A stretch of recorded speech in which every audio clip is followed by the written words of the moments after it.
Right, I just have to talk about this because everyone moans about the state of punditry and commentary, probably mostly co-coms. But I truly think, ladies and gentlemen, we are at the nadir of this situation. We've all known with your Robbie Savages, your Michael Owens, and some, weird moments with peculiar people, amazing footballers in their time, often many of them. But it's bad, and I wanted the thing that tipped me over is the overlap. Funnily enough, and I know it's not mainstream. Though it's backed by Sky, isn't it? The overlap. It's Gary Neville's project or whatever. And look, they come out with some waffle, a lot of these pundits, but it's got silly now, and I want to talk about what Scholes said, and then more broadly the issue at large here, and what's happening with how new media, which obviously in many ways is content creators like myself, bleeding into mainstream footballing media, and just how ex-players and people dominating the spaces making it worse, and how, institution, old school style, really good pundits, like for example a Match of the Day, Gary Lineker's leaving, and Ian Wright, he's leaving. I think he's great. And it's becoming a little bit more like high octane sensationalism and just lack of just these people that just turn up for a paycheck and they're not really paying attention. And this Scholes comes into this very, very much. So I have to talk about it. But guys, welcome back to the channel, Football Yannick. Daily content here, of course. Almost always multiple uploads every single day. So thank you for coming to hang out with me and listen to me waffle about football. Very much appreciated. And should you, dig it, like and subscribe. We've got, sorry, I just ate some spicy chicken and it's really trying to make itself known to me again. We're doing really well with subscribers, man. We are very much road to 18,000, and then I guess by that token 20,000. But let's talk about this. This situation with pundits. I want to say pundits and co-coms because obviously people like Peter Drury, and a couple others are good at their job, commentating on games. Often the co-coms are these pundits, yeah. But let's start off with Paul Scholes and what he said on the overlap, because first of all, Paul Scholes, one of the best footballers to ever play in the Premier League. When people always say, Lampard, Gerrard, but Scholes as well, like he's like, I think even as a Chelsea fan, he's often left out of this comparison. As a footballer, what a player, what a cultured, unique player, great player. So someone that, and we're not just talking about some like really simple, basic, like Gary Neville, for example. He was a great player, but it was due to his sort of application. And then you get players that are really good in teams and they're just sort of maybe like just a good goal scorer because they kick the ball hard, or they're a good defender because they're aggressive. Paul Scholes was one of those really intelligent, cultured footballers, like his passing and stuff, right? So get that out of the way. Recognition of one of the greats. First of all, he comes on, he's just miserable. It's like he just doesn't want, he hates Man United, his club, he hates almost football, do you know what I mean? Anyway, he's sitting there in the overlap, all slouched, like he's turned up, like he's sitting in his living room, and he's just talking about something he's not really been paying attention to for a long time. And this is the case in potentially football, his job. He was talking about Caicedo, Moises Caicedo, Chelsea's undisputed player of the season. A young Chelsea team, the youngest Chelsea team in Premier League history. The youngest team in Premier League history, and they achieved a top 4 finish and won a trophy. And and he, Moises Caicedo, won Chelsea's Players Player of the Season, Fans Player of the Season. He cleared up. He's by far and away, Chelsea's best player of the season that have achieved their targets. And he was saying, I don't see what he adds to the Chelsea team. And that just, for me, was a tipping point that made me want to speak of a greater problem at large. Because Moises Caicedo, like, if you look at him statistically, not just in the Chelsea team, but, like, the metrics, important metrics, he dominates the Premier League for, like, passes, interceptions, tackles, yada, yada, yada, all this stuff. He's got a wonder goal in him. I'm not going to spend time, I'm not going to waste airtime in this video telling you, the viewer, you may be a Chelsea fan, a lot of you are, because you watch me on Football Therapy, so you'll know. Some of you won't be. Moises Caicedo is an incredible player. He's the Premier League record signing, and not that money should govern how good a player is, but Jurgen Klopp had an £111 million bid for him accepted, He had a difficult beginning to Chelsea's Chelsea career because he didn't have a pre-season at Brighton. But once he got going, the last half of last season, and the season that's just finished, he was amazing. And he has been amazing. And if you watch football, you'll know he's incredible. Now, I'm not trying to do any form of elitist opinion here, saying, oh, I know more about football than the great Paul Scholes.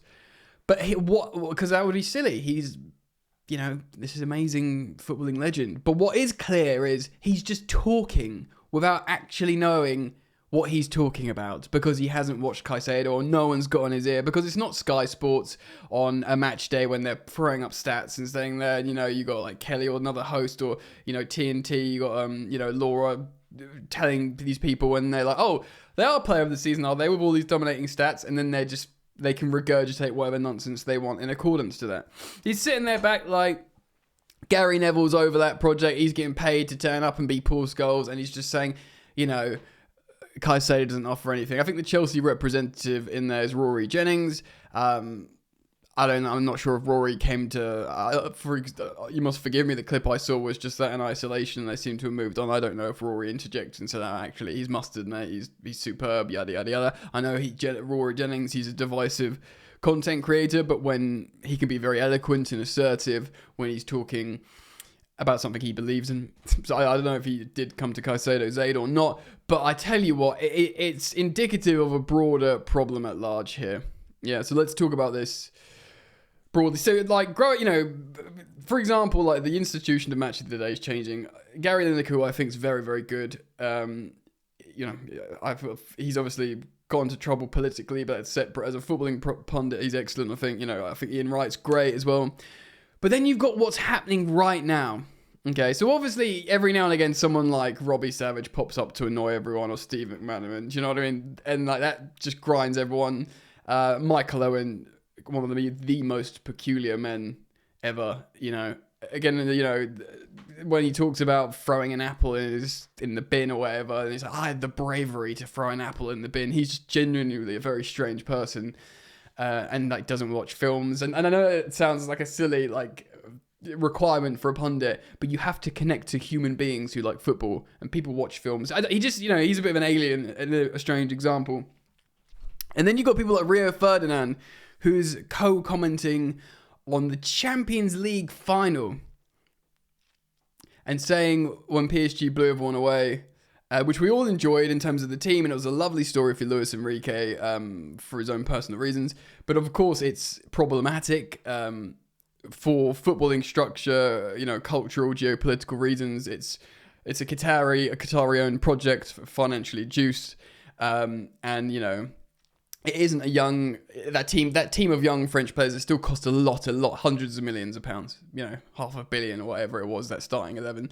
And then you got Rio Ferdinand going, this is a what did he say? Like a win for football or something, like, something like really something really, really silly. And like just an absurd comment.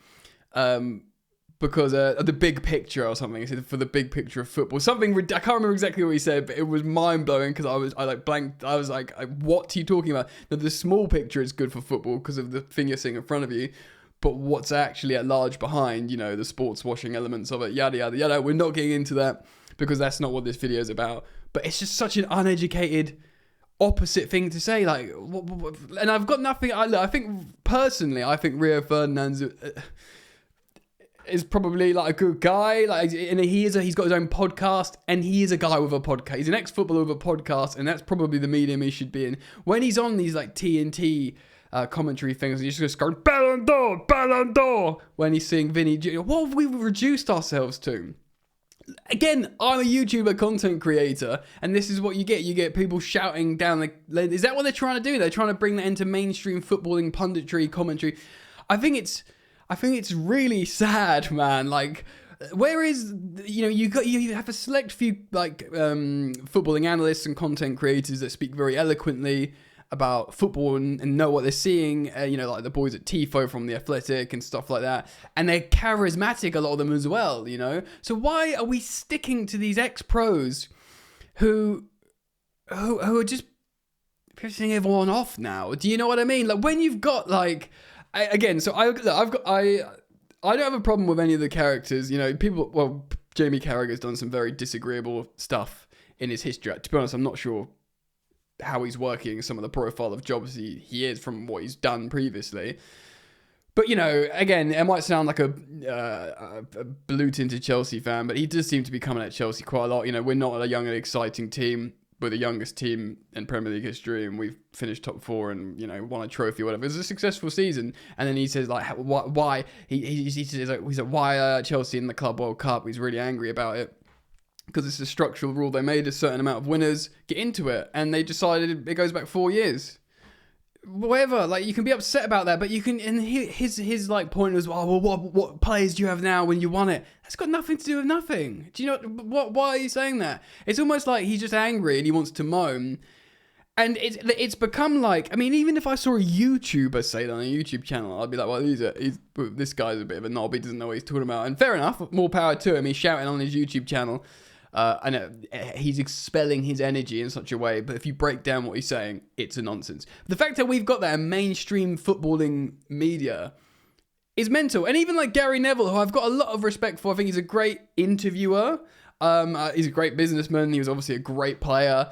He's gone peculiar in the last 2 or 3 years. He was good at co-commentary, but some of the stuff he comes at, he's almost like evolved into a caricature of himself. And what made him a good co-commentator and pundit is been like mutilated. They've all sort of like coagulated into this weird, you know, podcast, shouty, uneducated opinion thing. And like, you know, everyone loves listening to Ali McCoist just because he's a vibes guy, he's a football fan. But we're being oversaturated with Ali McCoist now and then desensitized to him. He talked way too much in that Champions League final. All of them, man. Do you know what I mean? Like, whether the fact how we're just watching Paul Scholes slouch. And Man United fans, again, I always say I got loads of Man United friends because I'm from the south of England and I'm in my mid-30s. They moan about Scholes because he's just moaning about Man United all the time. And he sits there slouched and he's like, just talks. Yeah, and the fact how I've been annoyed by, you know, your Carraghers, your Nevilles, your Rios, all the others, I haven't got an axe to grind with any of them personally. They're just living their lives. But I'm feeling like we're at a position now where they've all been platformed into, this is what we're doing here. This is mental, some of the stuff they're coming out with. And just watching, you know, Scholes slouch saying, oh, what's Caicedo offered to Chelsea? He offers nothing to Chelsea. When he offers everything to Chelsea and he's the reason why we've succeeded. Yes, everyone on social media is tearing him apart. I'm not about that. I don't want to bring any of them. I'm not want to attack any of these individuals. They're all amazing ex-pros. They're all just doing what they're paid to do, turning up. But I feel like it's almost like us as a culture, as a society, have allowed footballing media to develop in such a way that's just straight up uneducated and embarrassing. That's my opinion. Football is a game of opinions. And of course, Paul Scholes' opinion is Caicedo offers nothing to Chelsea. But I would posit that is an uneducated opinion and shouldn't be on mainstream footballing media, or at least not as much. What do you think, though? Please do let me know your thoughts, feelings, and opinions down in the comments section below. I'll be very keen to learn them. Thank you for supporting the content, as always. Much appreciated. Take care of yourselves. Enjoy the football if you can, when there is some. Take care. Peace.